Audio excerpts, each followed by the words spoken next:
Wow. There, we're officially live.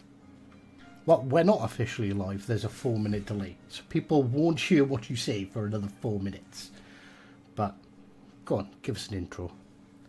So you want an intro, you say? Yes.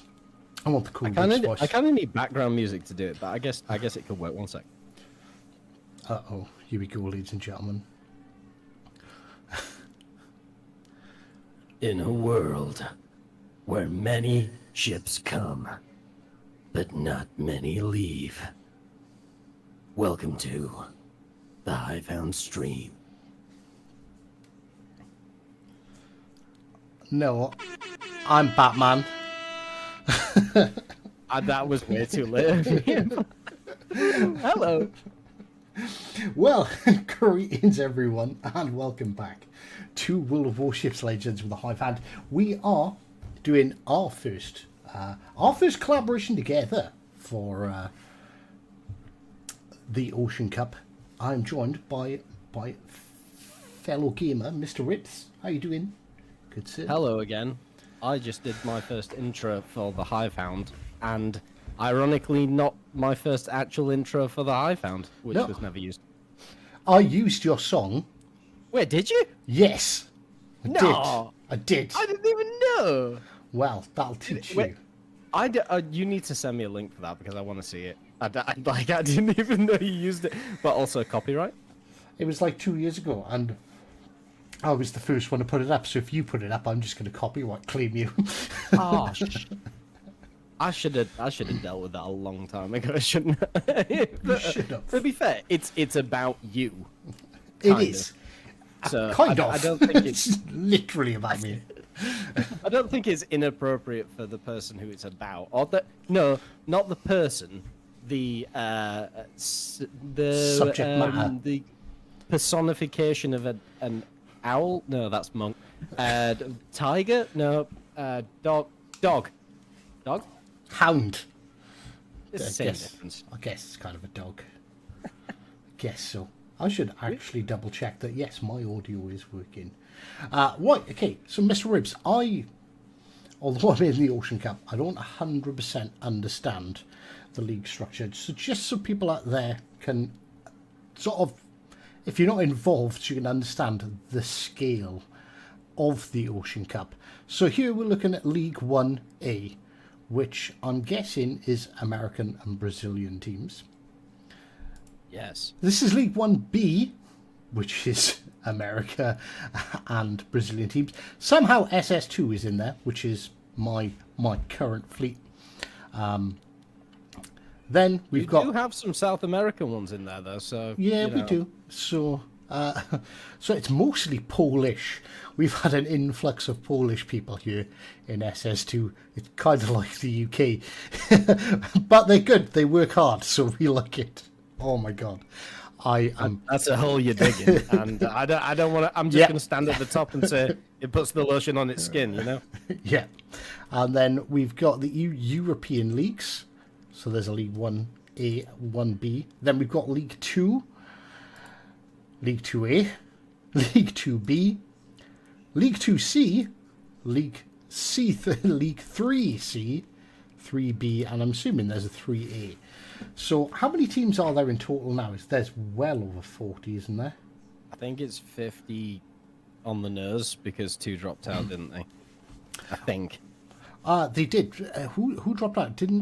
Wasn't it the Wolf Pack? It was TWP most recently, but prior to that, it was the German team of someone. I can't remember. Maybe. Oh, this is gonna kill me because I knew that there was some. Oh, Black Fleet. Ah, yes, Black Fleet, which is a shame to lose them because those guys have been around for a while. So, do you want to explain, whilst we've got a couple of minutes, the league structure? So, what does it mean to be in League 1, League 2, A, so B?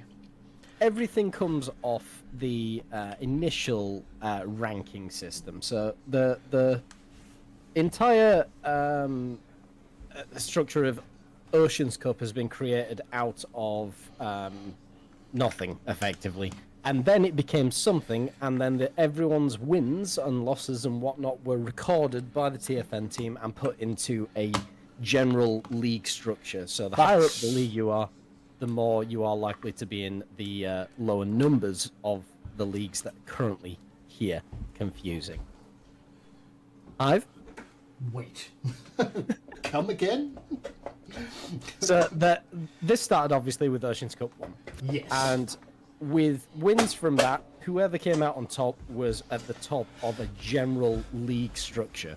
So every time an Ocean Cup goes on, they have a point system which every team gets allocated, regardless of circumstance. You will get some form of points, and you get put into this main league that then tells you how good, well, not how good a team is, but how well they've performed. And the higher up you are in that league, the more likely you are to get into the higher leagues within the cup system. What? Are you following?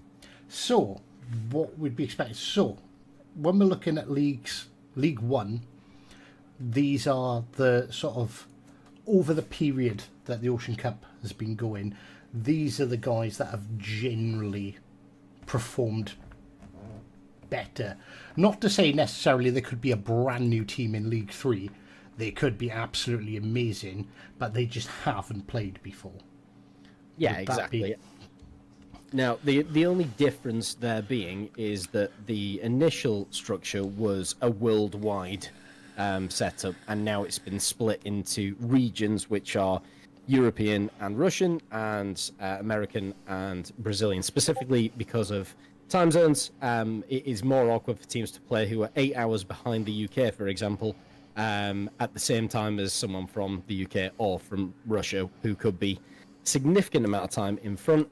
This would obviously involve the likes of India, Japan, Australia. All of these different time zones can't always play at the same time. It can be night in some cases, and it can be morning in others. And to get a team all together at the same time is very hard. So they split it when they got enough teams into TFN, which is the fleet network, or the overriding system where every team who is currently playing in the Oceans Cup is a part of. That makes sense. So like League 1A, that'll be European and Russian. So it's designed so like they'll all play at like, well, this time of day, for example. Whereas if you're American, you know, you're probably going to be around a little bit later. So that makes sense. But Yeah, another 5 to 7 hours time, you would be in the perfect time zone, 8 o'clock at night or something, where you are able to play. But for the likes of ourselves, yourself included, we would be at 2 a.m. And that's not good for anyone, especially our wives. well, I am in an American team. but yes. But they do play on European timing. As you said, there's quite a lot of Polish nationals who are in the team, and there are quite a few people who play from different time zones specifically because they work nights or something. So it can work, it sometimes doesn't, but you know, it's just one of those things. Oh, there was another person. There's another team that folded, and it was 18 Carat. They folded at the start. German team. Orem, I believe, is their tag. So we've lost Orem, we've lost Black Fleet, and now the Wolfpack. But there's still plenty of teams to go around. There is a lot, yes, yeah. And as a total, I completely forget the total amount. All I know is that there's a lot. Yeah. And so, chat, just to sort of get this out there, because we're expecting a kick-off any second, there is a delay to add fairness to the competition. We don't want anyone stream sniping and using this to stream snipe. So, and also, we don't want to be trying to talk about the match in the past. So I've whapped a hefty delay. So we will be paying attention to chat. But if you say something and we don't acknowledge you for a couple of minutes, it's either the game's really interesting or it's because of the delay. So we'll do our best to focus on that. And it looks like we are actually kicking off the first match. So we have two teams. We have RMI and UC32. Do you know anything about the teams, Ribs, or do you want me to give them a... I can give you sweeping as much introduction? information as I know. I think I'll go for the U32 guys. Oh no, I'll let you do that because I think you're more interested in that than me. I'll talk about the RMI boys, and this is actually one of the founders of TFN who is part of the hierarchy here, Sir Neris. RMI was well, they said that they were born in 2023, but I don't think that was true. Because if that is, that's some turnaround. Italian-only group, slightly segregational, but we're not here to judge. It is good to have good communication, so I'm not going to judge them for that. They have a motto which is de ut des, which is Latin for give and take back. Ironically, on my arm, it says nocitura socis, which is also Latin, which I think means a man is defined by his associates. So today, I'm a bit of an idiot because I'm with Hive. And in regards to them, they love fair play, they love respect, and they love achieving in the most Italian, overdramatic way possible. Lovely people, though. Yeah, I've dealt with Sunaris quite a lot because obviously casting for the Fleet Network, and absolutely great guy. I've watched quite a few of their games as well. They're a brilliant fleet. But I am going to move on swiftly to U32. Now, I'm not going to lie, these guys have started off on a bad foot with me. They were founded back last year in June, in 2003. They became officially a fleet. Basically, their name comes from a pairing of one of their content creators, who's part of the team, Manaris. I'm probably butchering that, but I'm not German, so I do apologise. And the C comes from Cerberus, which is a reference to Operation Cerberus in February 1942. Being a Brit, I didn't take overly too kindly to that, but you know, everyone's got to be proud of their country, right? So they're geared towards fun, but they also want to focus a bit on competition. They've been doing the rounds in the there's a couple of sort of smaller tournaments in the German community, so they've been doing the rounds there, and they've recently come over to the Fleet Network to try and compete on a global scale. So best luck to them. And I just heard someone die. We seem to have a thing yet. So we seem to have someone die. We seem to have a slight delay. Whose stream is delayed? God damn it! So yeah, it's one of those things. Still a bit unfortunate, but the stream from Netstramp for U32C appears to be marginally behind that of RMI. So UTC have lost one of their DDs already, and it's oh, I don't know who it was. We kind of missed that. I missed it all because I can't see a thing. You can't you? No, I can watch the stream that's 4 minutes behind if you want a. No, I'm streaming it to you on Discord. No, you're not. Yes, I am, you lunatic. Where? You're insane. I'll share my screen again. Jesus. You see, technical difficulties. When we have technical difficulties like this, you should let me know. I've got it.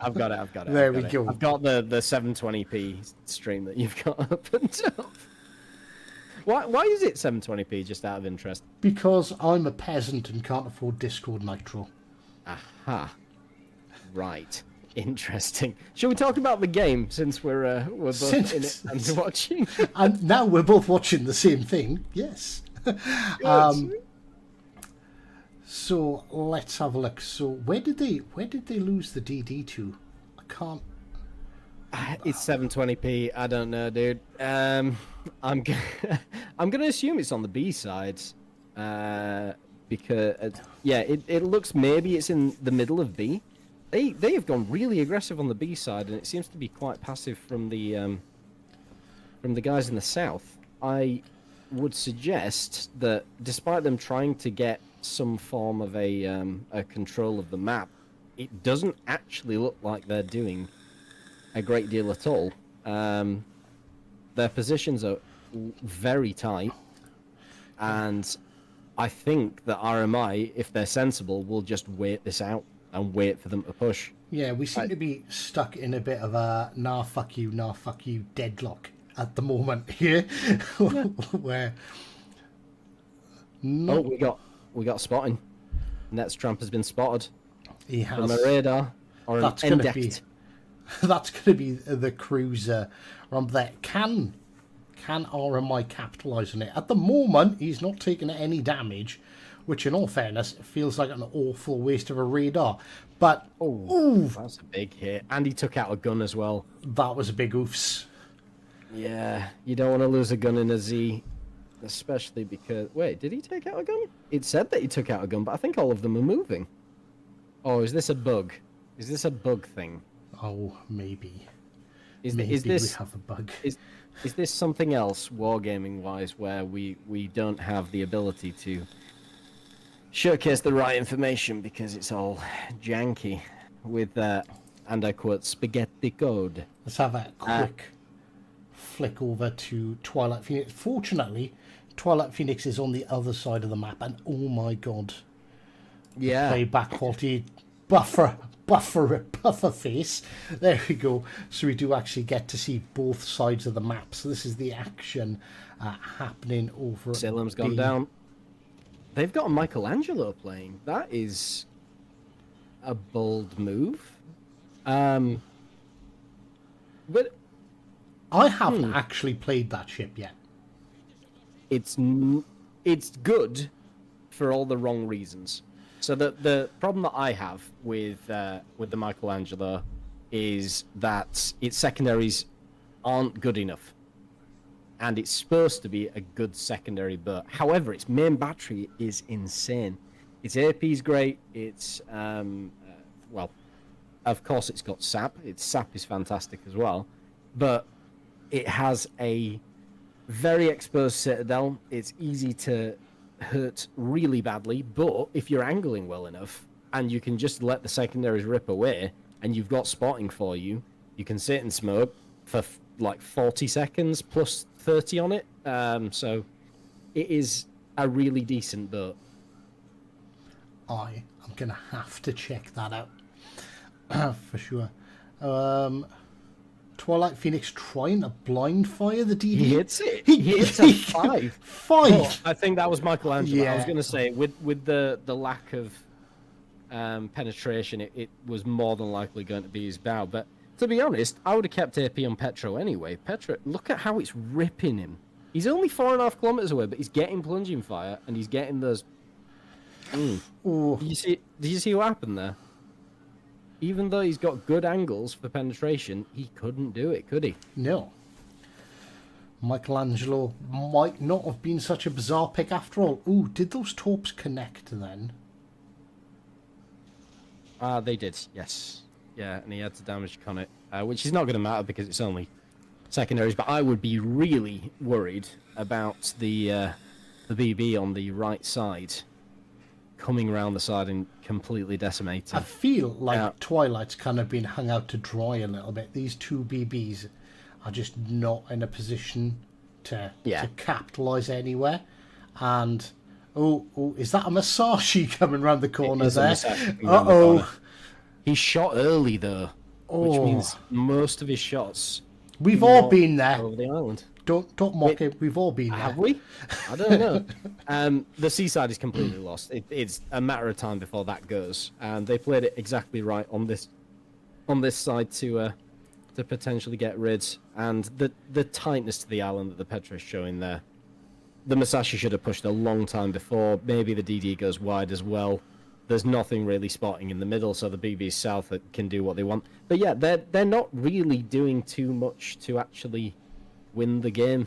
So it looks like in all full-on fairness, collusion, of course. RMI are just sort of holding back, waiting for the mistakes, capitalising them. Although they're not really winning on capture points, they're just slowly but surely just taking away their ships one Did you by see- one.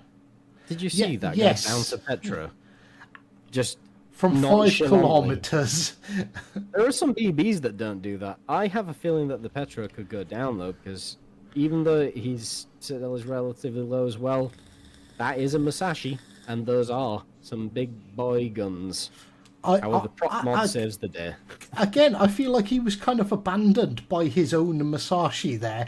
His own Masashi sort of pushes in front of him and goes, yeah, it's fine, don't worry, you can take him on. He took the hits, he stayed alive, it's everything that he needed to do.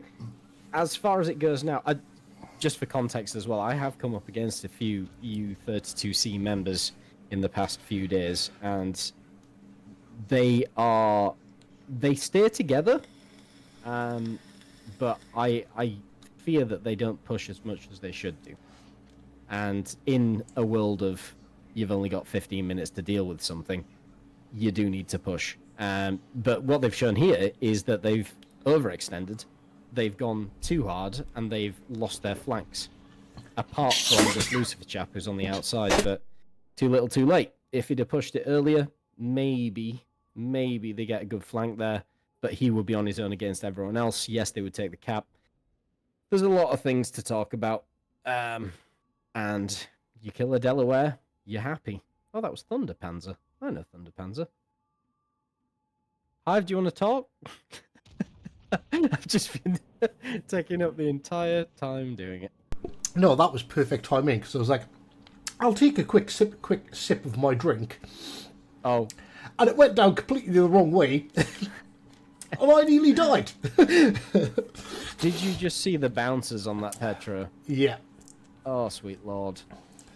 Unfortunately, it's 9 Yeah, bounces straight back. it's a Masashi bow.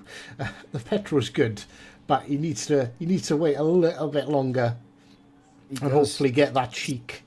Oh, He's been good to get the angle before, but yeah, he just doesn't have it there. He's gonna live though. Yeah, that's the problem. this is why I kind of hate the Masashi. It's just a troll cannon at this point, isn't it? So that was a foregone conclusion halfway into the game. There was no chance that they were coming back from that. I'm surprised that he's got Ivan Be Delightful on and not have relatively decent penetration angles, but then again, he's been coming up against a Masashi heavily, and a Michelangelo. Yeah, some of the most heavily armored things that are there. It does look like 3 on each team are either going to be changing ships or they're doing a secret. Oh no, I'm actually using the same one scenario at the moment. So we'll have a quick, whilst they're picking their ships, we'll have a quick look at chat. These teams are pulling a yoink and withdrawing. Go RMI, go! Viva Italia! Oh, nice, the old hand. Is there a new one that I need to be made aware of? Thankfully, it isn't COD or Fortnite. You're not going to see COD or Fortnite around here anytime soon. Richie boy, the most relevant comment I've ever read. Come on, Wargaming. Spectator mode. That's it. That the first thing I thought about earlier on was how good would it be to be a fly on the wall and just be able to see what is going on here from a bird's perspective, because and the option to see the other team at the same time, so you can look at both. Was that a bird's perspective and a fly on the wall at the same time? Yeah, because then you can be on a wall and then be a bird. And then you can be inside people. Wait, no, hold up. 18 plus stream. 4.7 concealment on the Z36. Someone's got. I'd expect every single person has their commanders absolutely maxed out here. Yeah. This is the competition to do it. You got to be 16-4. You've got to have your lowest detection possible in certain cases. You know, it's the place to do it. It is, it is 3 radars. I was about to say, I've seen the Chung Mu pop up there, and I was like, is that a sneaky extra radar? Iron Blood, hello. Turret Bug. Is there a Turret Bug? Is the Turret Bug back? Dunno. Iron Blood. Now that is a player. Did you see him in the cup final? I did. That was some work that he was putting in there with his big flighty boys that I still disagree with being in the tournament, but still. Yeah, and Habib also done very well with... He did. But we can't give her beef anymore to say that he's too good. It's not fair. He's already had enough of that pie. He's full. Yeah, if his ego gets any bigger, his little legs won't be able to carry himself around. For context for everyone out there, Habib is actually a really ripped human being, and I believe he owns a gym and loads of different stuff. No, so... he sold it. He sold the gym. Oh, I was did talking he? to him the other day. So me and Ribs know Habib really well, so he won't mind giving us a little bit of a ribbing. Pardon. Did he keep the ice cream shop though that he used to get people into his gym? That's the question. He has got the ice cream shop. He has. So he's still feeding the problem. Yes. He's like, I sold the gym now. Fuck them. They can all be fat. Yeah. They'll As still have long as shares I in make something, bank. I'm assuming. Fat burners, maybe. But yeah, we're back into the next game now. We're actually a minute in, and people haven't really moved. So RMI have gone for 2 DDs, which I personally feel is probably right for this map, because there's only really 2 caps that you can contest at a time. But Cerberus have gone for 3. They've gone for the Chungmu, Lucian, and Morgador. Now, they're all really powerful DDs. But do you think it's a mistake missing out on that extra DPM? Well, actually, it'd be that extra tankiness from the extra battleship that RMI have taken.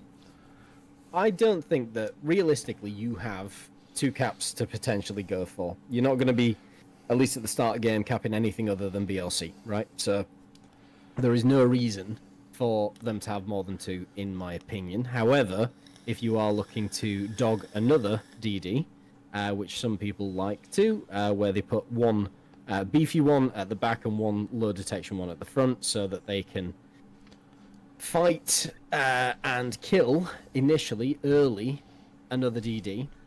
Sometimes it's a sensible decision. We might be taking tops here. Oh, that's tight.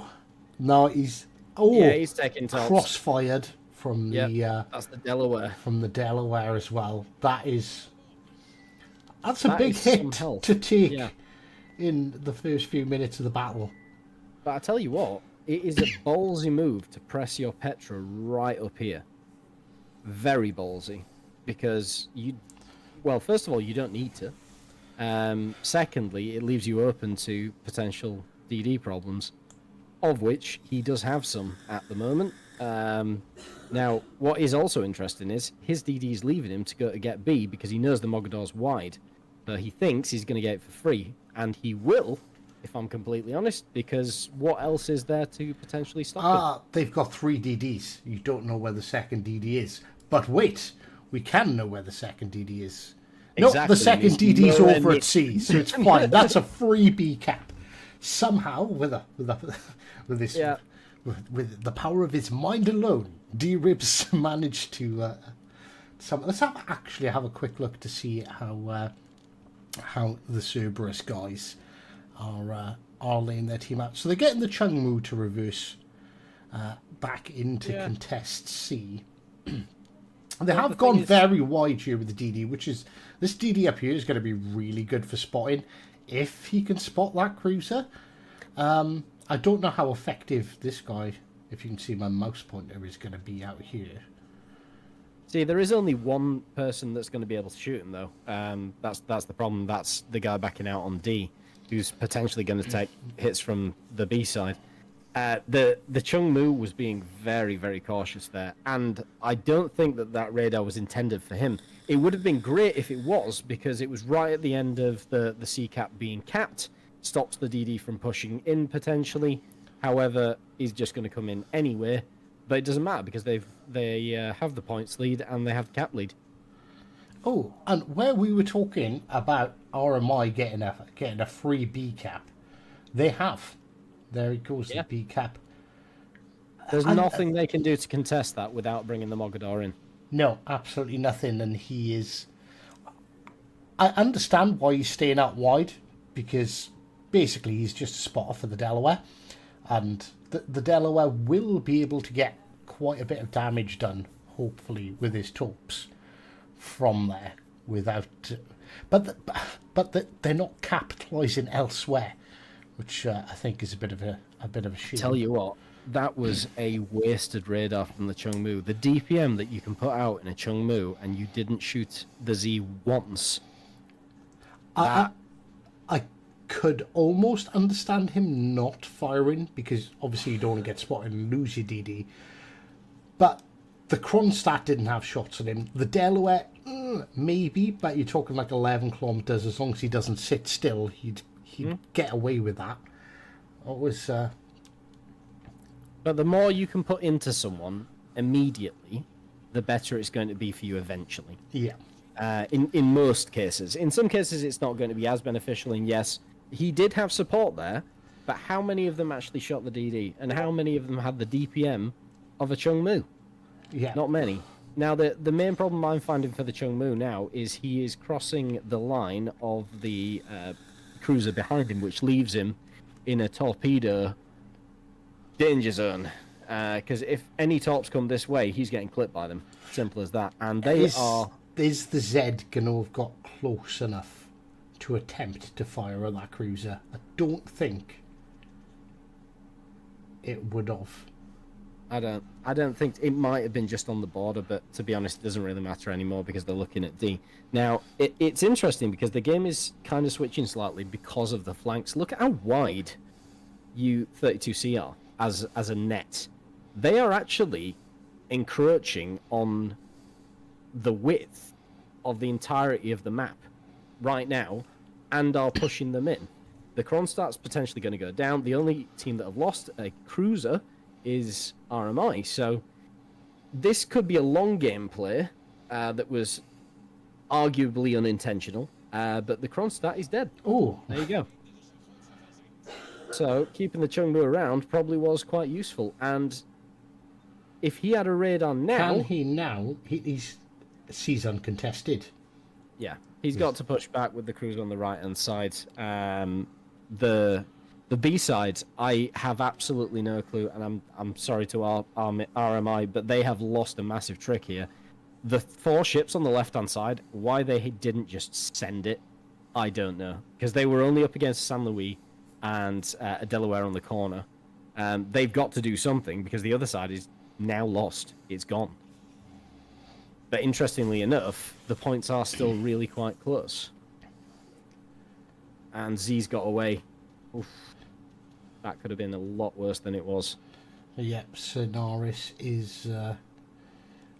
I don't see the benefit of him going over that side. No, neither do I. All that's going to happen now is he's going to be pinholed against the Chungmu. The Chungmu is going to Chungmu's very hard to radar get is up there. ready, and he does appear to be making a beeline to intercept. Now, I think that U32 are making a slight error here. I would personally keep the width and try and push round the outside on A so that they have an opportunity to potentially contest that. And whilst they're doing that, B is a secondary focus, but actually the primary one. And then they control the middle of the map. Like there will be no coming back from this. This is working out well. This is U32's game to lose at the moment. They've essentially got a crossfire on everyone because they've spread out, and RMI are very tightly bunched up. But Naris has dodged the Chungmu's radar. Mm-hmm. The one thing you don't want to do if there's any budding DD players out there is continue to cross the line of your other ships. Now, if you don't know what that means, it basically means you are going in front of another ship, potentially a battleship or a cruiser that's potentially spotted, and there is more than likely going to be torps heading that way. And if you get caught by one of them, you can get taken out of the game immediately. Like those torpedoes there, which are undoubtedly heading for this battleship. Here. Precisely. If you can see my little mouse cursor, apologies for this. But yes, Sonaris is pretty clearly firing torps at here. And if you're sitting in front of it in like a direct line from the last known, I would have expected Sonaris probably would have pulled up back here. He's fired those straight across. And yeah, you're in sitting duck territory, really. Now, if for whatever reason, I can't see what the cruiser is just at the bottom of here, but if for whatever reason they had a radar ship there, they could blow and get both of the DDs and the caps, potentially take at least one of them out. But I think that's kind of their Hail Mary, if it was. But I think it's the San Luis that's there, so it is not possible anyway. But if you were going to try something 5 minutes ago, would have been the time to try it. They kind of left it a bit late. It feels like they're just out of position. I think that the vast majority of the work here has been done by the guys in the south. The Mogador keeping the eyes the entire time. The Delaware keeping tight so that they can't really cross that channel. And also having a cruiser just in and around south into the island, whatever. It does create a bit of a stumbling block, but what you've got to understand is you have health, and there's a reason for you having health. It's to be used. In some cases, you're not going to survive. What is going to be better, you having a better position or having an additional cruiser alive? As far as I'm concerned, it is the latter that is the worst option, because it just doesn't make sense. It doesn't make sense because you are sacrificing the win for nothing. I want to point out something as well that I think, like, you see a lot happen in standard, but you don't see it happen. You see this happen more in competition, but it's just nice to point out that Cerberus know they've got this in the bag, and nobody's done anything stupid to try and force the win. They're not really hunting down the RMI guys. They're just letting the points tick over, clearing up the map, not doing anything too risky, and just winning. And all the pressure is on RMI to do something.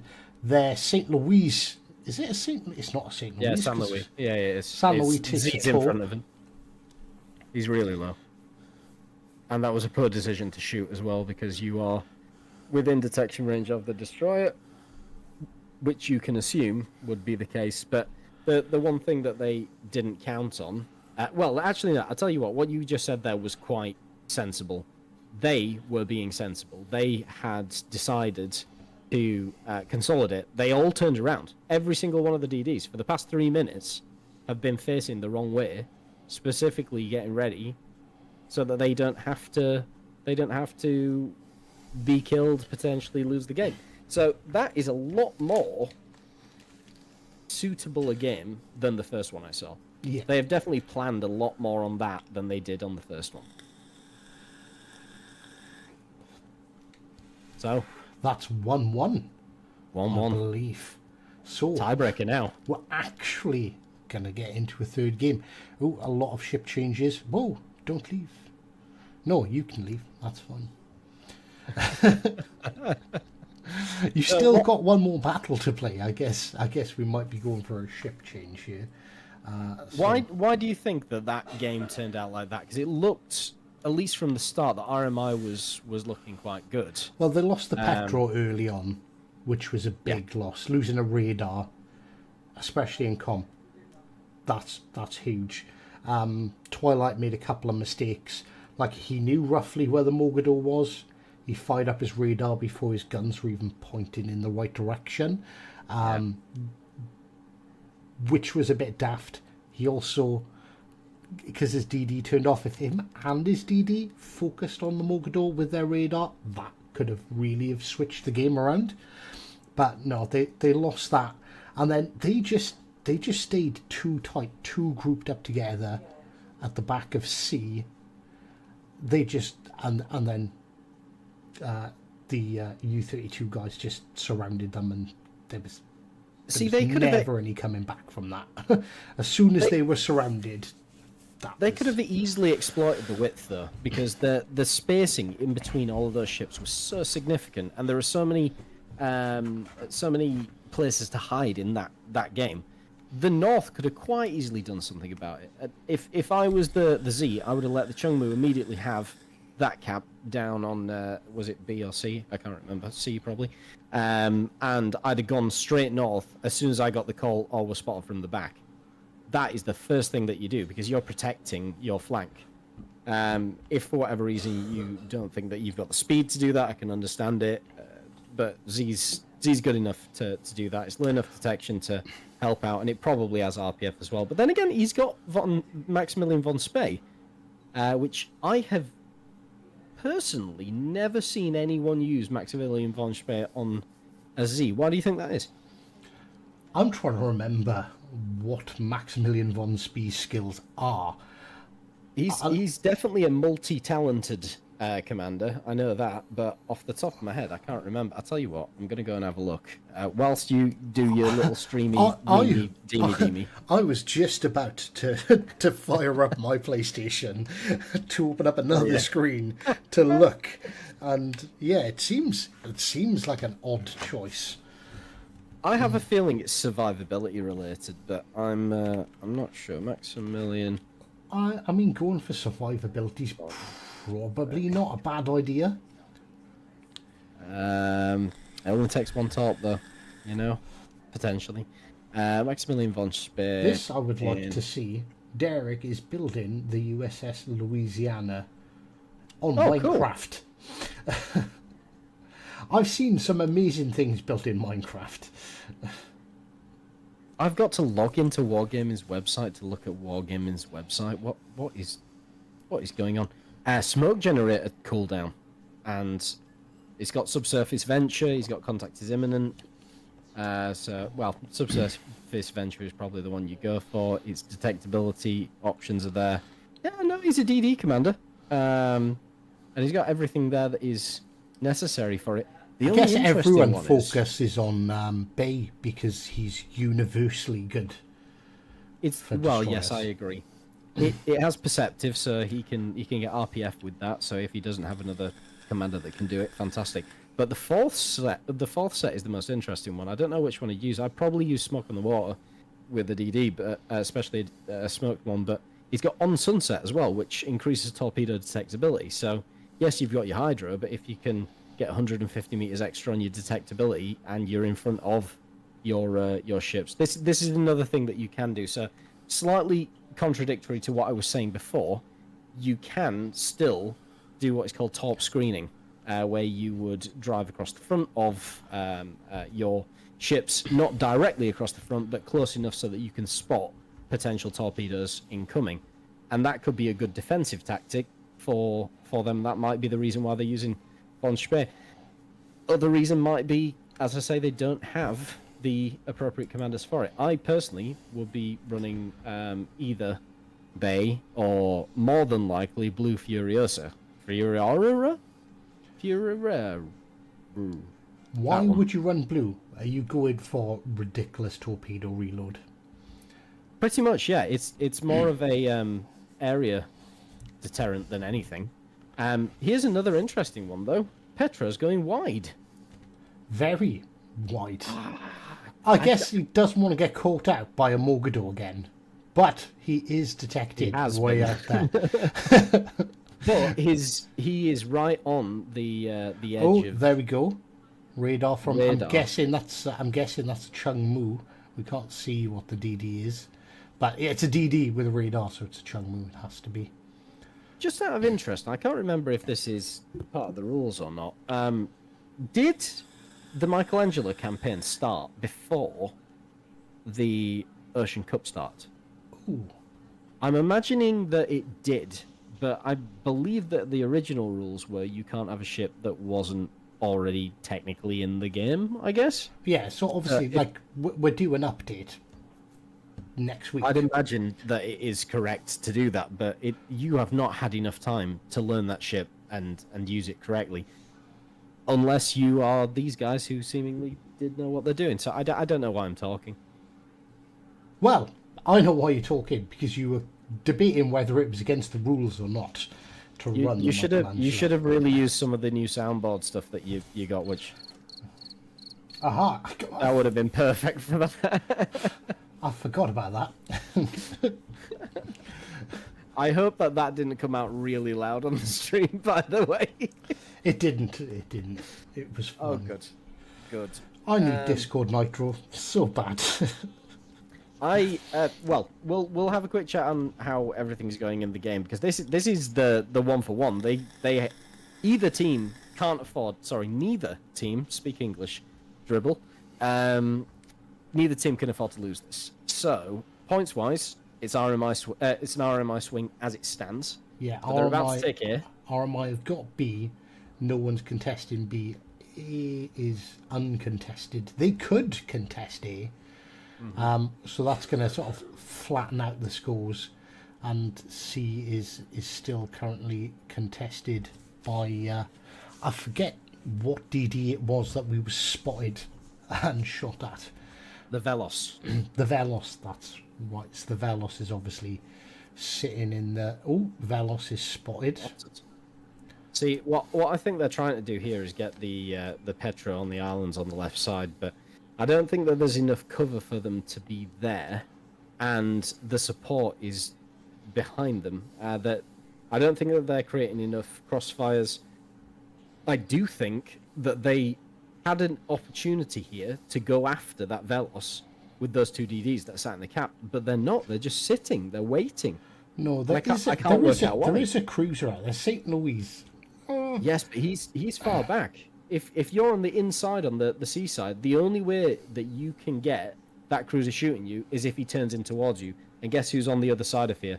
A Petra and two BBs. Yeah. The two BBs are unfortunately facing the wrong way, which I don't understand. But and they're in the same square. The two DDs are in the same. I think that's a bad play. Although they have managed to chase the Velos out. Yeah.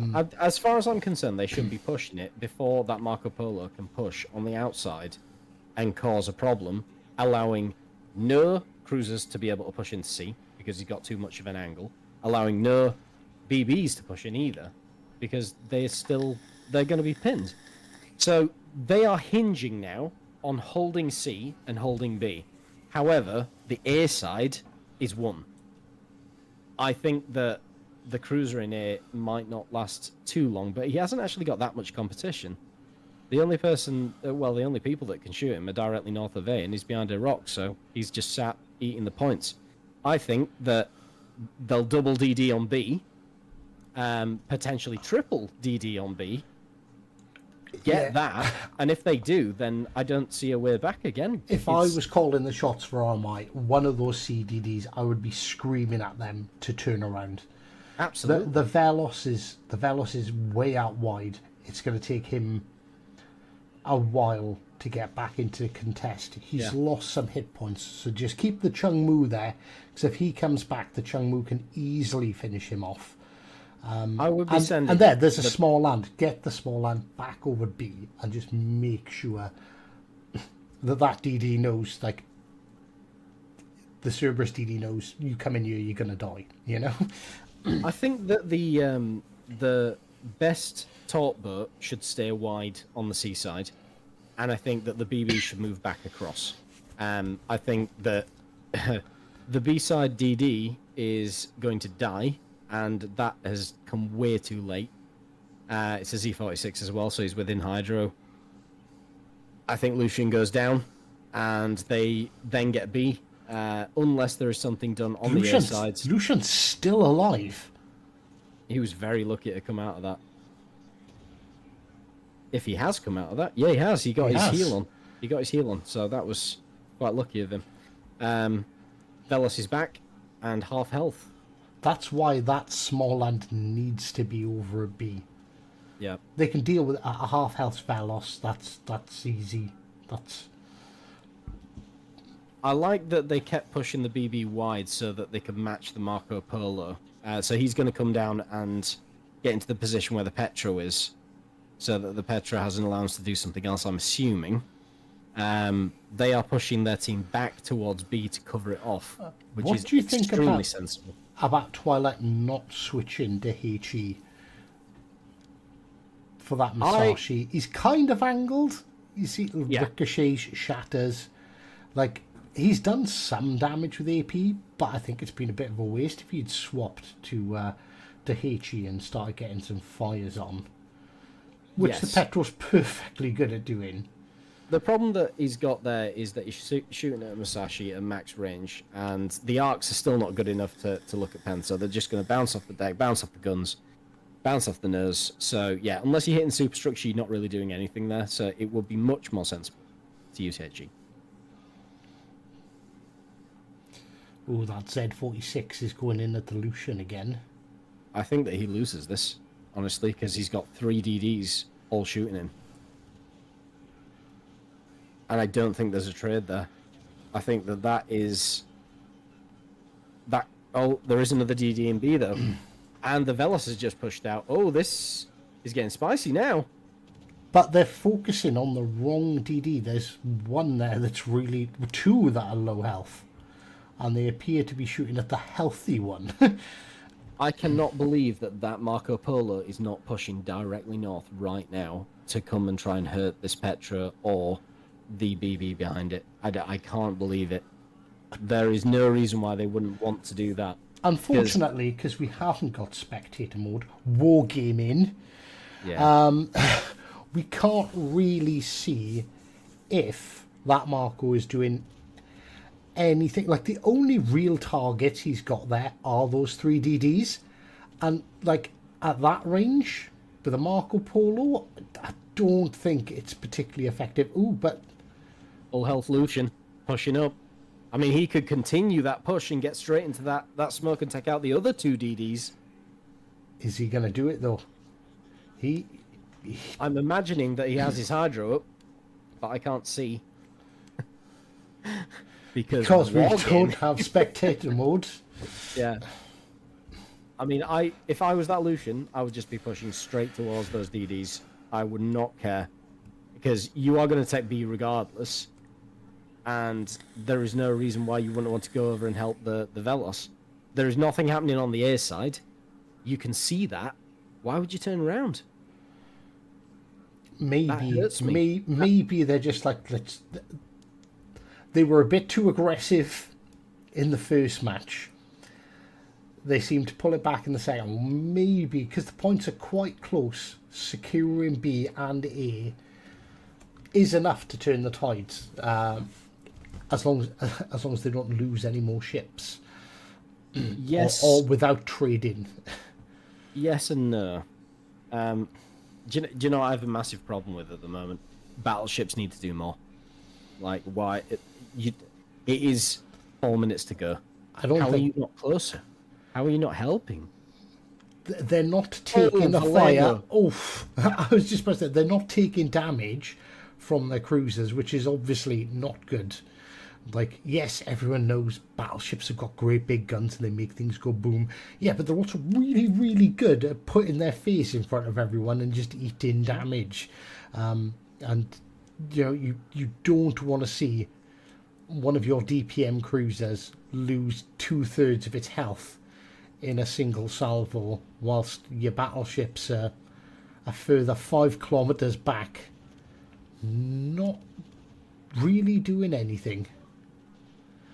Oh wow, Lucian, you could have used AP there, and that would have been a lot more useful. Yeah, the Vallejo could have been taken down by the Lucian actually there. As soon as he got hit by the BB that was going down. Yes, it's always good to preserve your health, but still. Velos, that's risky. Velos dispersion is not very good. Oh wow! Oh, he got a permafire out of it. Is it? I don't think it's enough. I don't think it takes. Unless the other cruiser is on the other side or he gets blind fired. He did get blind fired for an overpen, and that's him going down. I'd imagine. Oh, full health. Yep. Wow, this flipped on its head. This was U32's to win, and it now looks like it is bizarrely pushing back. Despite their name, I found myself rooting. Oh, Lucian! Lucian just went down to assail him. Oh. He got caught in the radar on air. It's flipped, and it's just flipped again. Oh, the Salem got done by the Delaware. Oh my God, this is changing. This is a very fluid game. As much as I love Sonaris, and I got along with, I found myself rooting for U32 a little bit in this last game, but oh my Tell you what god. could win this game. I tell you what could win this game. If the San Luis pushes into C, it's over. As long as no one else dies, that's it. That's game. He can, and it looks like he is. But Is he close enough to get spotted by that battleship, though? I mean, RMI, he's on the best island in the cap. If he was the north side, he would struggle a bit more, but he's not.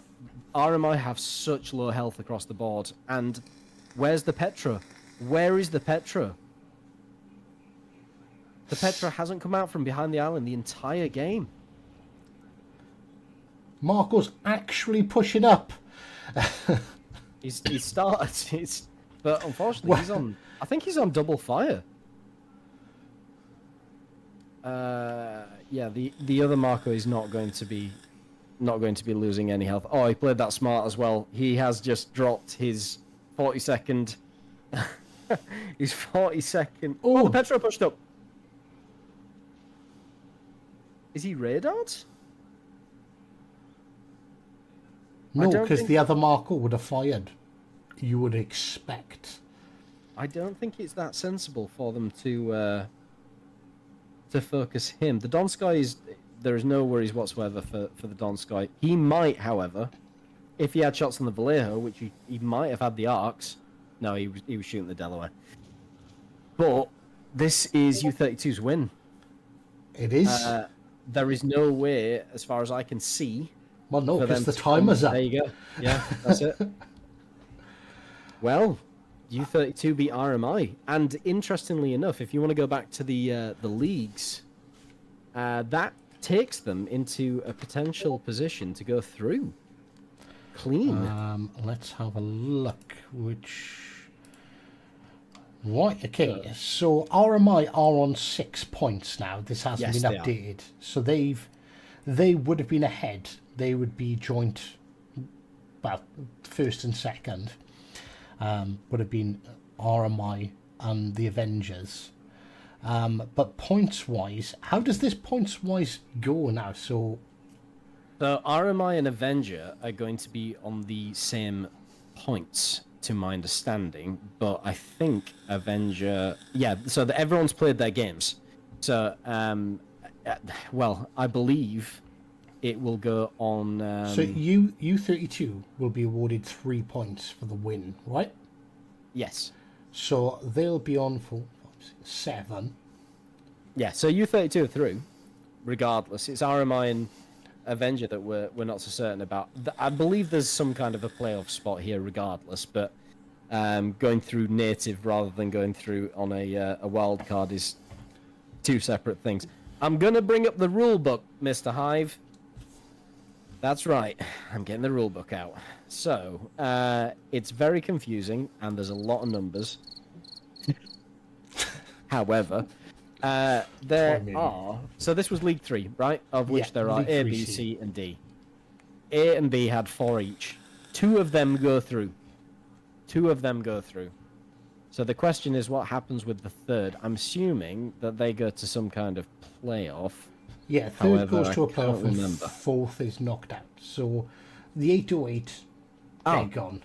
That's it. So it's the 2 best third places from the league will go through to the next queue. Or is that just League 2?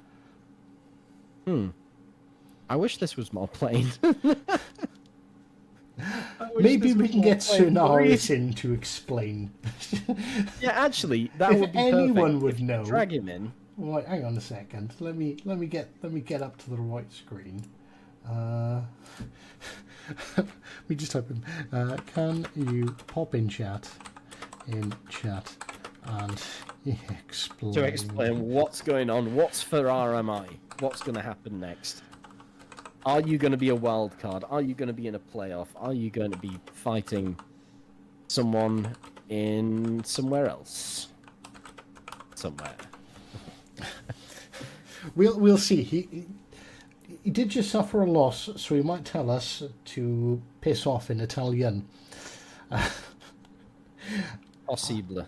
Yeah, I might be wearing lasagna in the next minute or two, or he could come in and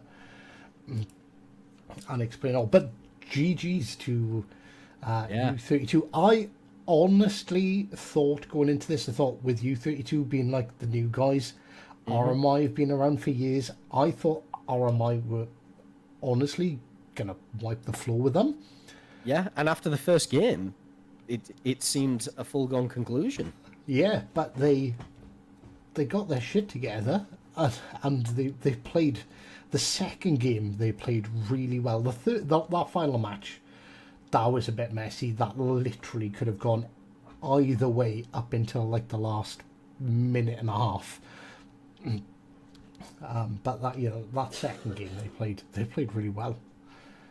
Yeah, I was fully expecting the same thing. I thought RMI were going to be the ones to go through. However, U32, especially in that second game, were a little more structured, I guess. And they seemed to... It may have been, nerves in the first game. Sometimes the first game's always the hardest to get out, and then second to become a bit more obvious. But it might have just been a strategy call.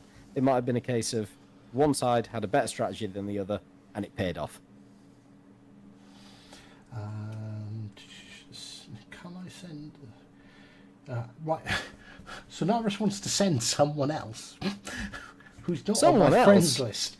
Do you know CSI Lucas? Are you friends with him? Yes, I've seen CSI Lucas. I don't know him, but I would say in the most Italian way possible when someone says that they're going to send someone else instead of themselves, che cosa?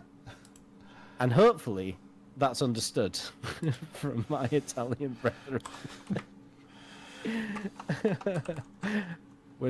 This is no place for bad boopies.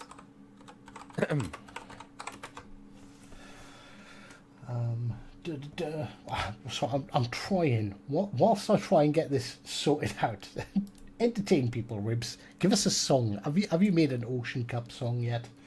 Yeah, I did one last time. It was what was it now? I had Echo on. Can everyone hear this? It sounds like I'm in the bottom of a bowl. Help! It's dark in here.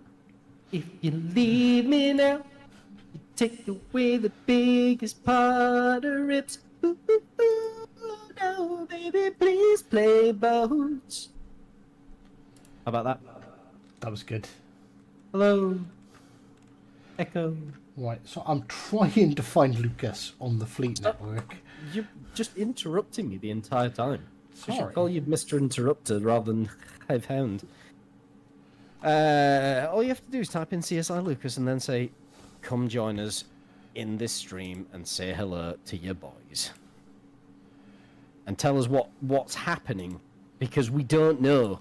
We have absolutely no clue. If you look at the rules section where it says groups and how many teams there are, it goes qualifying teams for the next round, 2-2-2-2. Which I'm assuming it means 2 from each of the groups that are there, which are A, B, C, and D. However, there is like a playoff sort of line underneath the name of RMI. So I can only assume that there is some kind of you're coming through to the next round potentially scenario involved, like a playoff, like a wild card, but I don't know. I'm sorry that I can't be more helpful, chat. Yeah, so League 3, let's have a look. League 3 has... ABC. There's ABC, so there's 3 in that bracket. Yeah. Of which there are 4 teams in each, and 2 definitely go through. However, there's a brackets 2, which I'm assuming means the 2 best teams of the third place teams will also go through to the qualifying. That's my assumption. However, when you assume, it's not always right, and that's the only way to say that.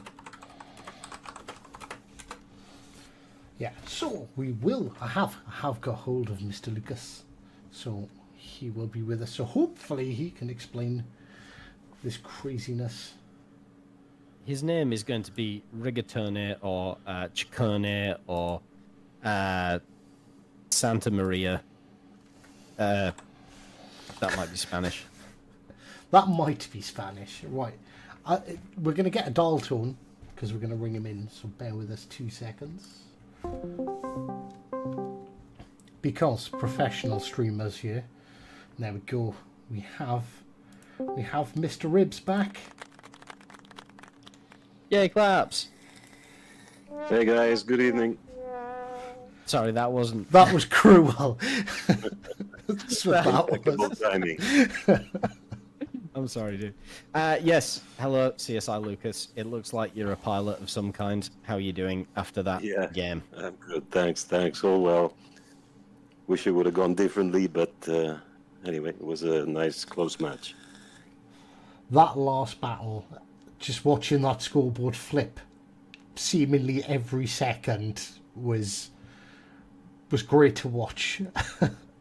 Yeah, I know. It was unfortunately we just collapsed the last couple of minutes, and yeah, it's a pity. It was very close.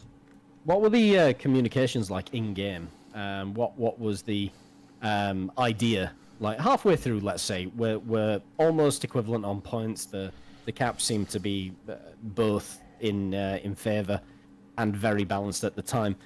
What was the position then? What were you thinking at that point, and where did you think you were going to go with the pushes? Yeah, I think halfway through we were thinking more about managing the situation. I think we were slightly ahead on ships and points, so the plan was sort of to try and contain the other team and hold on to that advantage. But then everything changed very quickly, and I think it probably would have paid to be a bit more aggressive when we did have the advantage. But yeah, difficult to decide in the moment.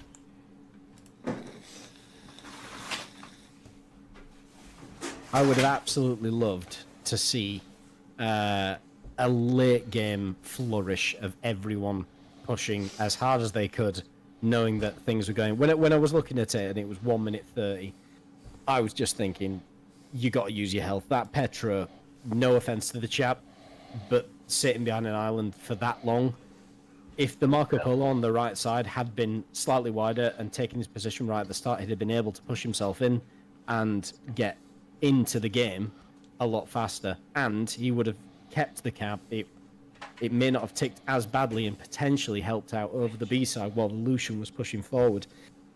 Is there... Yeah, I think the Republic and the Petra on that side could have used their health a bit more aggressively. And myself with the Musashi, we sort of decided to move to the other side to help on the other side. So, I think we lost a bit of coordination in those last minutes. And probably if I would have stayed on that flank with the Republic and the Petra, it would have been different.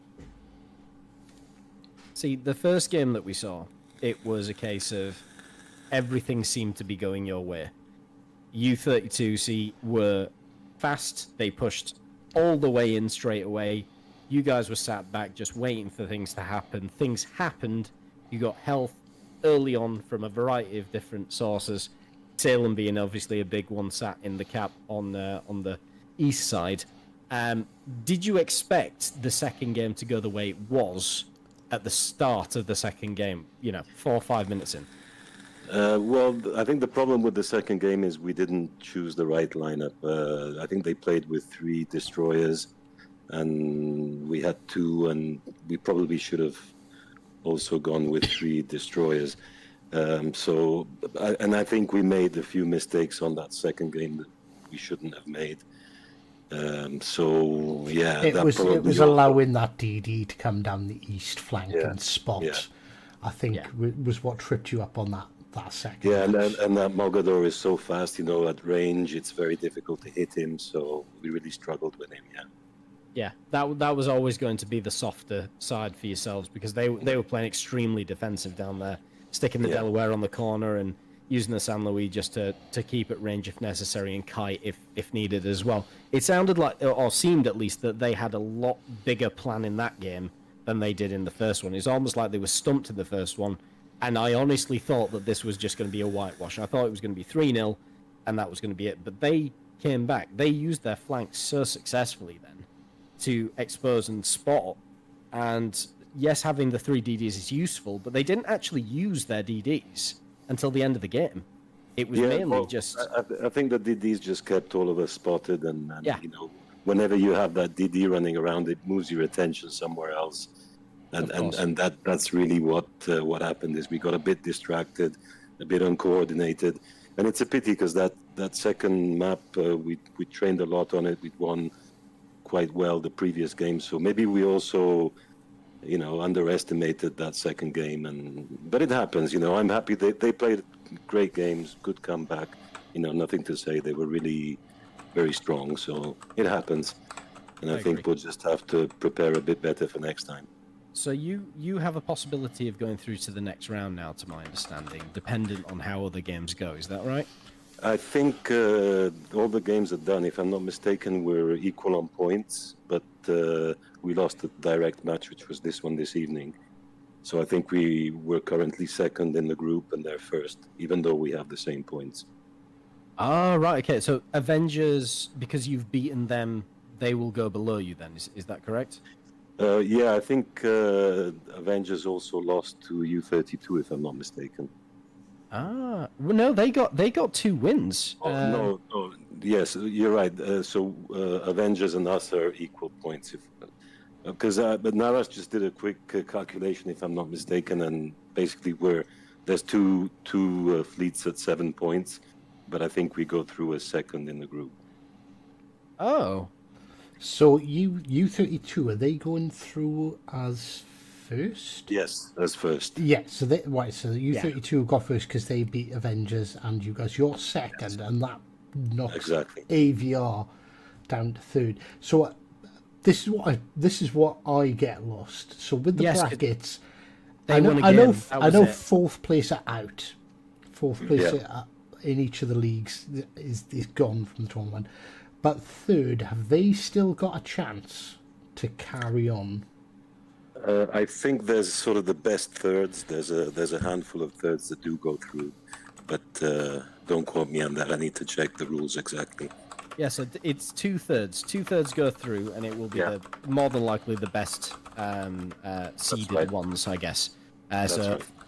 if for example one has 6 points and the other has 5, then it will be the 6-pointer, and whatever other one it is would go through as well. So yeah, it does look like regardless, AVR, U32, and RMI are likely to be going through anyway, but Yeah. we'll just have to see how the other ones play out, because I know that AZD won, so they should have finished out with 9 points, I think. That was with Cole earlier today. And RMI obviously beat AVR yesterday, which is you guys. But other than that, I don't think anything else has happened. So I know that YMHSF are still to play. So we'll have to see how they do. But there is a 6-pointer already in there. There's obviously a 9-pointer with AZD, so they're guaranteed to go through, of course. So there are probably 4 spots potentially available. Yeah. So, yeah, could be interesting. So, It's going to be great games. I think all of the teams are playing really well. It's really tough. You know, there's no weak team. no, I agree. Do you think that the league system has benefited everyone this time around? Yeah, I mean, you know, it's difficult to find the perfect system, but I think this is good because everyone's in their group. There's a sort of ranking, and so far I think it's a good system. So, from my understanding, you might be able to clarify a bit for me. So the rankings kind of work. So, League 1 are sort of like the longer standing, sort of develop more points from the ELO scores. That's right. Yeah. So they're kind of grouped up as in like they should all be really competitive with each other, and like League 2, they should all be really competitive with each other because they got similar scores, and that goes the same to League 3. So it sort of gives us a sort of It levels the playing field a bit. a fair broadness through the Yes. league structure, and yeah, I really like that. Yeah, so far it's, you know, we're just at the beginning, but it seems to be working well. Although I'm a little bit upset that I've got to play against Shock-and-Awe, Hulk, and Pain. Yeah, I don't envy him. Jack, I've not played against Jack, or I've not seen Jack play before, so they're like an unknown to me. But I've watched Hulk. I've played against Shockador, and yeah, it's gonna. I feel like I've got a rough league. Yeah, Painkiller's not bad either. Jack have yeah. a lot of members, to my understanding. Jack have got like, isn't there like 200 of them, or something absolutely insane? Haven't they got like 4 or 5 actual fleets now? It's almost too many people, isn't it? Just out of interest, just to kind of sign things off, Lucas. I'm assuming Lucas is your name. Is that? Am I doxing you with that? Yeah. No, don't worry. So it would have been hilarious if he went, actually, my name's Dave. No, actually, my name's Richard, yeah. My name's CSI. What you on about? But no, I wanted to know what you guys think you're going to be taking away from this into your next games. What do you think is the highlights of what you need to focus on? I think the highlights is mostly just to when you have a lead, hold on to it, and finding that balance of being just enough aggressive so that you hold on to the lead, trying to play with a bit more sort of concentration and not getting distracted by other things. So I think as a fleet we're fairly new amongst us, but individually there's some really good players.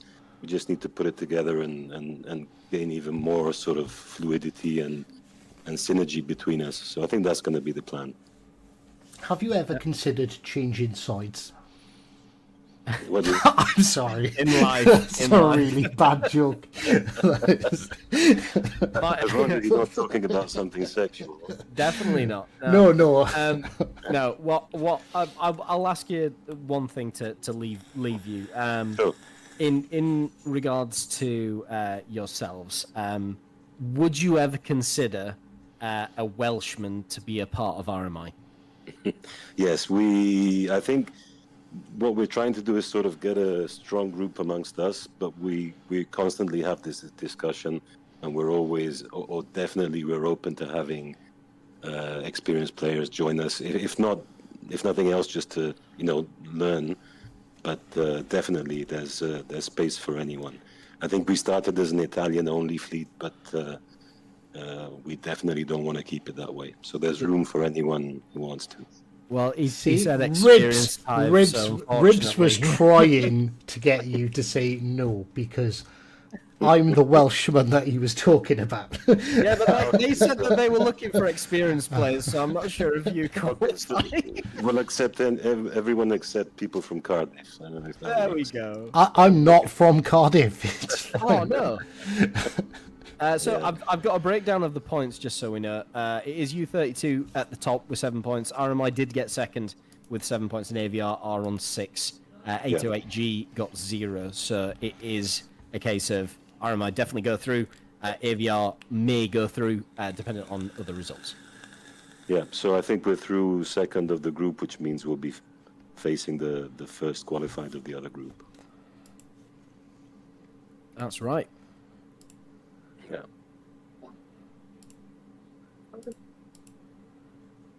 Hive. I am not. I was about to try and guess and go, oh, this one, but I don't understand the league structure enough to have any idea who you could possibly play in next.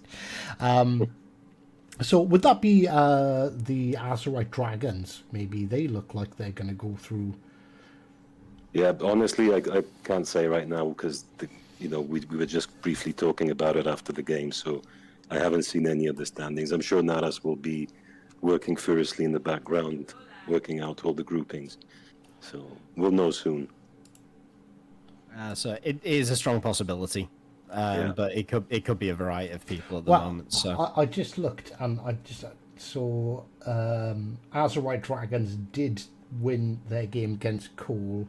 yeah, they got 2-0. 9 points. So they're gonna. I think they're safely through as number 1 of League 3B.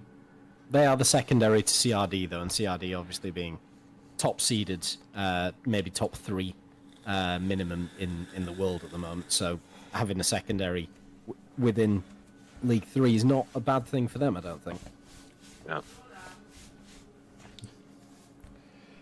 I've stopped trying to work things out because Yeah, I know. Not gonna work. Can you smell the burning from there? Yeah, there's something on fire. the cogs are returning. You're Anyway, just gonna hear a CSI slow Lucas, tick. I really appreciate your time. I'm sure Hive does as well. Yeah. I believe I'm saying this correctly, but thank you for your time. Grazie. Grazie. That's Ragazzi. it. And thanks There you also go. to you guys for the broadcast, doing all of this. It's certainly it's appreciated. So thanks to you guys as well. Honestly, Wayne. I absolutely love broadcasting these games. It's the normal game has, I'll be honest with you, for me has got a little bit stale. I love playing in competitive, and I absolutely love watching you guys play as well. I've never been disappointed watching a match against very different. against teams. It's Gets the adrenaline going. yeah, and so I will be rooting for you guys going forward. Obviously, massive, well played to U32, but they mentioned Operation Cerberus in their name, so Not deserved. Is what you're trying to say. so I'm a little bit salty as a proud Brit. Don't worry, with us it's just good wine and aperitivos. That's it. I don't know. Limoncello. I'm uncultured. What the hell was that? What is aperitif? Aperitif. It's aperitivo is aperitif, so it's drinks, right? Yeah, light cocktails before dinner. Very civilized. Limoncello. Perfect. No, the aperitivo, yeah. The limoncello is a bit stronger. That's more for an after-dinner drink. But, it's all right. Well, next time I'm in Italy, you can introduce me to these aperitivos. It sounds good. Will do. But All thank right, you guys, very thanks much. again. Congratulations for getting fortuna. through. Thank you. I'm not cultured enough to repeat what Ribs just said, but have a pleasant evening, and we'll see you in the next round. Ecco. Grazie. Ciao. Grazie. Ciao. Anyway, now that the Welsh uncultured person is back on the actual mic, I think no, I'm not the Welsh one. Hive's the Welsh one. I think everyone knows that, but still, yeah, it's been exciting, hasn't it? It's been a good game. It has. I genuinely really enjoyed that, and I'll be honest with you, U32. It was a bit of an upset. I thought with them being new to the league, they would have been sort of a bit behind the curve. The first match was like, yep, they were a bit behind the curve, but no, they shocked me, which is good. I like to be surprised, and it's nice to see a new team coming in, sticking it to one of the oldest teams that we have. So yeah, it's. Who's your MVP? I know you didn't see a lot, but who's your MVP? Ooh.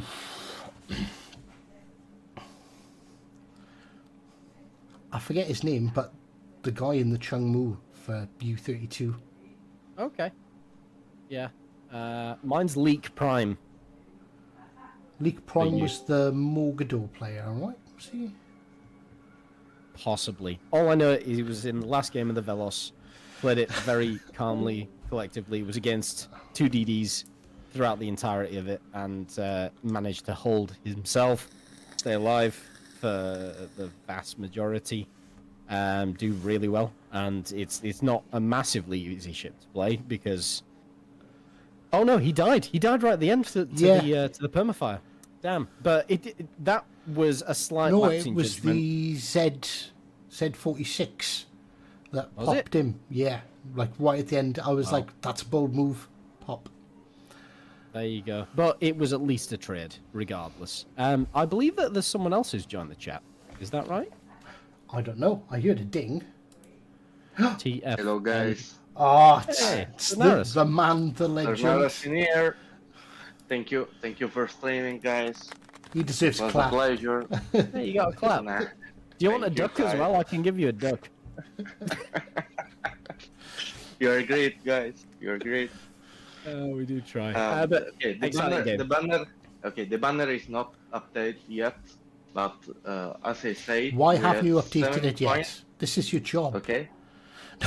No, it's not my job. It's the pop's job. But he sleep right now, so after it is tomorrow, I think so. And you know, it was closest match, but we lost with honor. Okay, and we are second in our groups.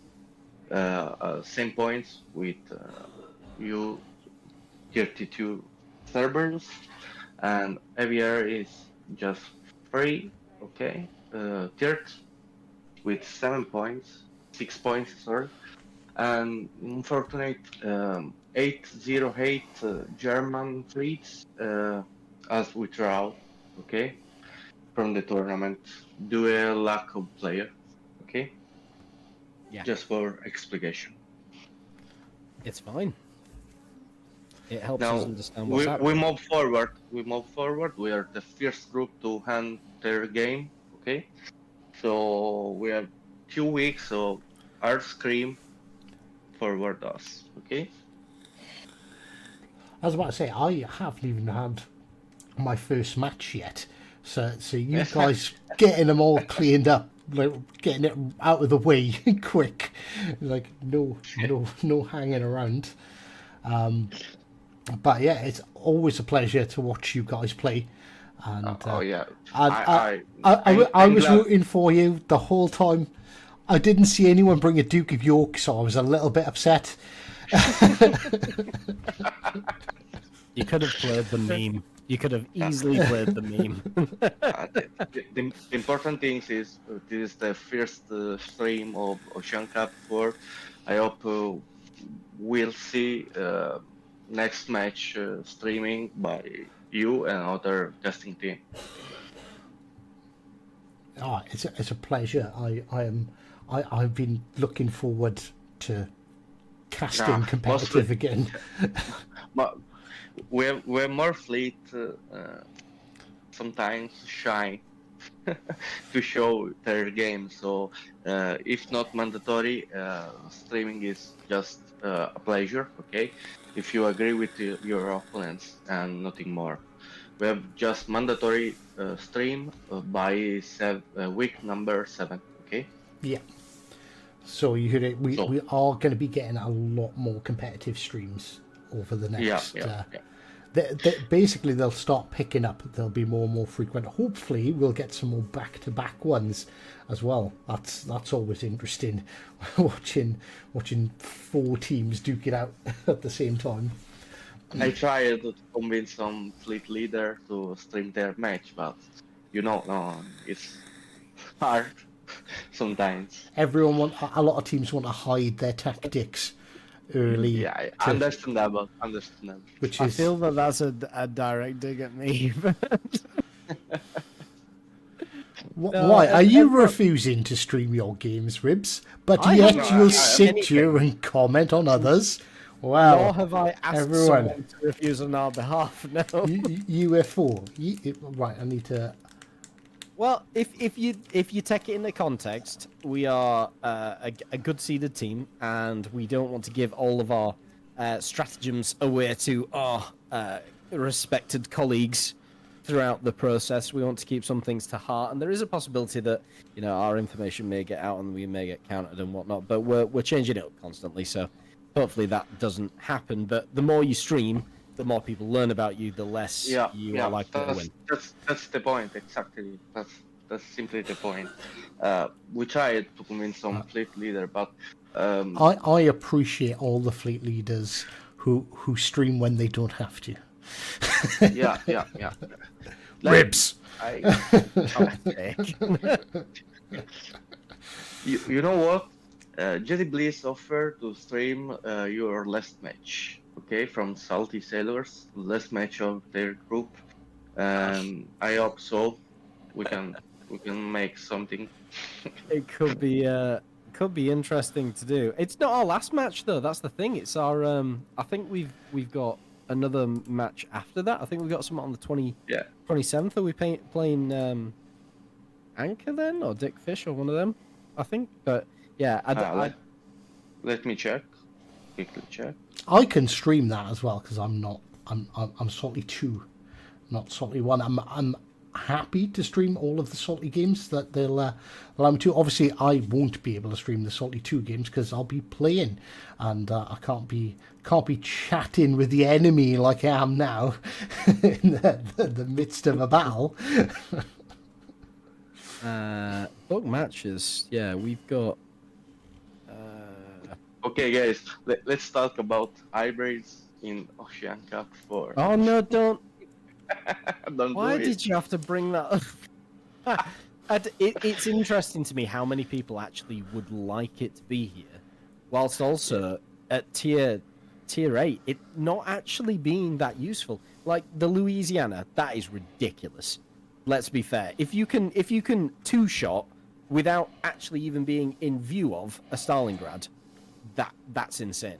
As far as I'm concerned, you shouldn't be able to do that. It sounds like I agree. somebody in a I agree. Stalingrad could have shot it. 100%, I agree. But But, in the same respect, I understand the reason why people would want it to be there because it's an extra dimension for someone to think about when it comes to strategy. Do you know, honestly, from taking myself away from as a player more to the caster side of things, honestly, there is nothing worse than someone giving you the the view of a hybrid carrier for a match. Oh my god, who was it? It was Wasser and someone else, and I can't remember who they were playing. I think it might have been CRD actually, and just sitting there watching two hybrid carriers, not really doing anything apart from setting planes off every now and again, and oh my god, it was painful. Dude, we let the network to vote. You all vote on this. All fleet leader vote about allow hybrids in Ocean Cup 4, and the result was I believe allow. I believe it was Jedi who actually cast the final vote and allowed them. So if anyone wants to blame anyone for hybrid no carriers, Jedi Bliss. Yeah, he doesn't even bloody play. Okay, you know what? In the TFN stuff, no one would like hybrid ships in competition, but we let fleet leader to decide. We need democracy inside the network because if the decision is just 4 people, is not Scenaris, fair. you have It's to not fair enough. you have to find your inner Mussolini. This is not a democracy. No, man. I'm the worst one. I'm the worst. To talk about Mussolini, man. Oh, God. What This is I a would dictatorship. This is a dictatorship. Adam Labor in Anglo-Saxon politics, I'm Labor. Okay? I would suggest, just as a potential political movement, as of January, I understand that the Carrier Cup tends to come out around that time. How's about we make a vote to not have carriers in it? No, we can't, sir. No, I want carriers. I want carriers. Draz is amazing in carriers, and I'm glad he's on my team. The real question will be allow hybrid ship with carrier or not. If we choose tier 7, okay, we could see the 7 province, Delaware and Saipan in the same team. It's not good, man. Yeah. Oh God. At least it opens the book up a bit. Like it's not going to be as campy. I guess that is the main sort of draw for everyone, that it's not as campy, and it forces you to move about a bit instead of just sitting corners. Can we use tier 6s and that and just have a full AA built Cheshire? I think it should just be a Smith Cup, honestly. Smith Cup, see who wins. One shot, everyone gets a knockout, see what happens. No, I've got a better idea. Mikasa versus Katori Cup. 9v9. 9v9, Mikasa's, Katori's, nothing else. Just for the lols. Please Please, Sonaris, we need this. You're evil. You're evil. You're evil. Actually, I can go one better than that, to be honest. No, you can't.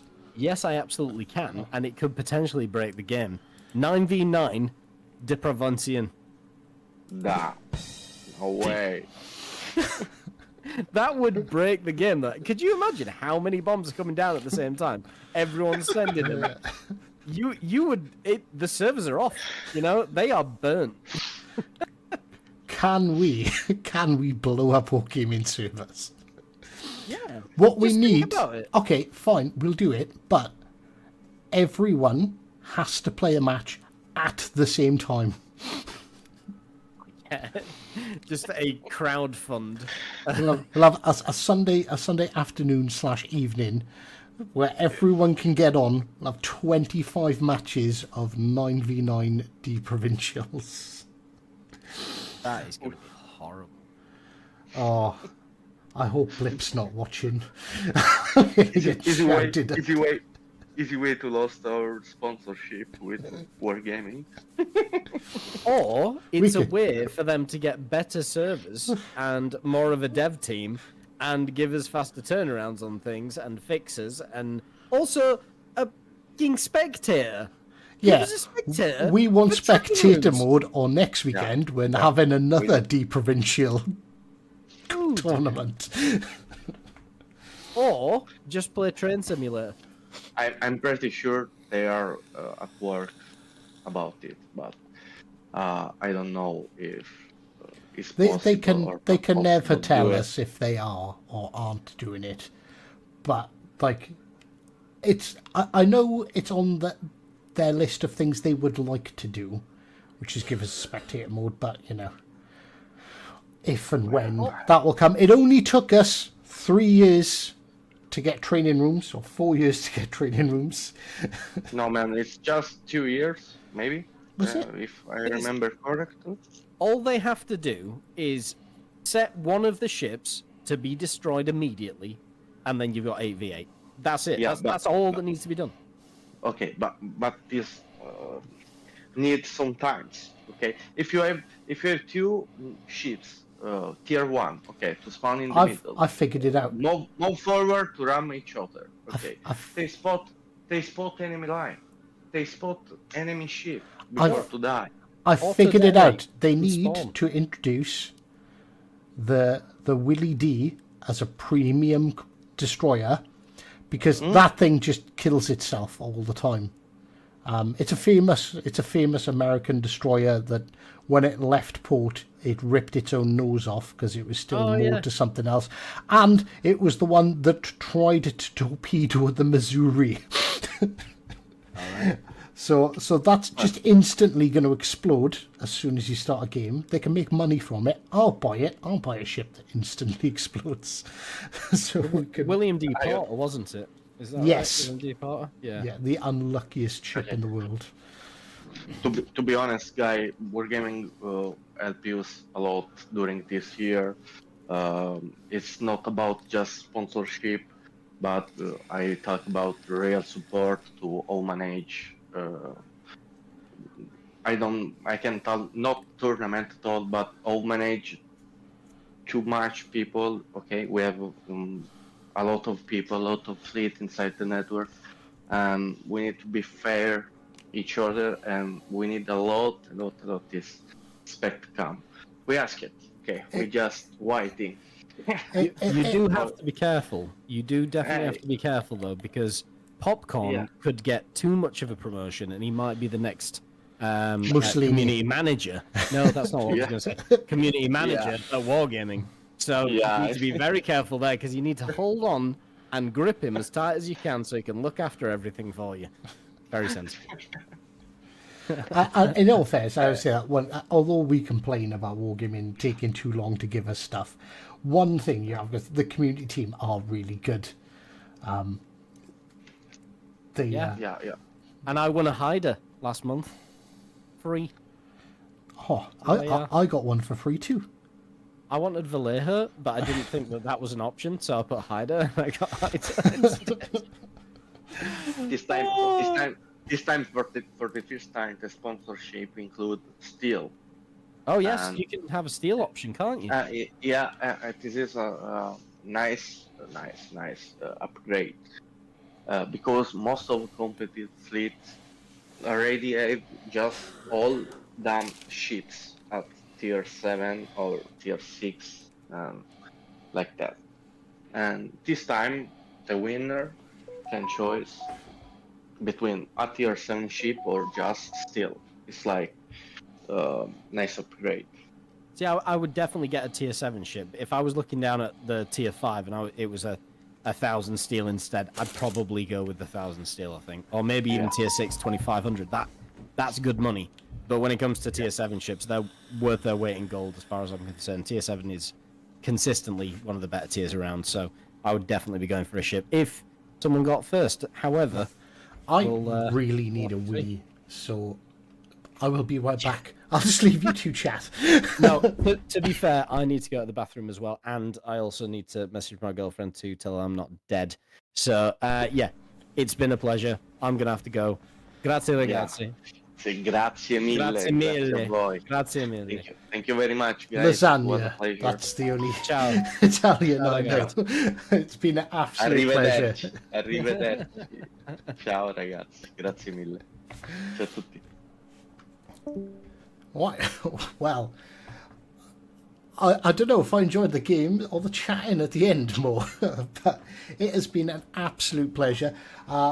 Massive congratulations to U32C. Well done to RMI for making it through. Thank you to Mr. Ribs for joining me this evening. And Do you want your song? Do you want your song? no, You need to send me that link, though. You do. Anyway, yeah, it's been a pleasure. Thank you very much for having me around and listening to me and making sure my ADHD goes to the right uses. So, yeah, appreciate it. and obviously big thanks to everyone in chat. Sorry we pretty much ignored you, but it was a pretty busy night. But I do hope you all enjoyed. And until next time, take care. Talking away.